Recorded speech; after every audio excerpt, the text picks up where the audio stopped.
We're going to look at the front heel elevated split squat. This is probably one of our favorite quad dominant variations, just that it really allows us to achieve the maximum torque and tension demands from the quads as far as the split squat variation goes. So Miles going to set up, the rear foot is slightly elevated here to accommodate for the fact that the front foot is actually elevated as well.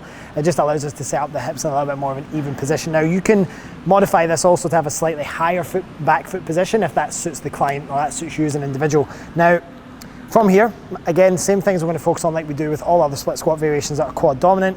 Hips are going to stay in as much extension as she feels comfortable with. Rib cage is going to match that.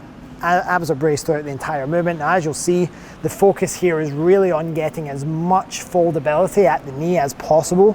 So you'll see that it's really about keeping the foot in that position, driving that knee as far forward as we can get it, keeping that torso as upright as her mobility will allow, making sure that we don't fold forward, but also making sure we don't hyperextend as well, which is also very common to see when you're doing these variations as well. So you're going to keep this all locked in, nice and rigid, and that knee is going to drive all the way forward.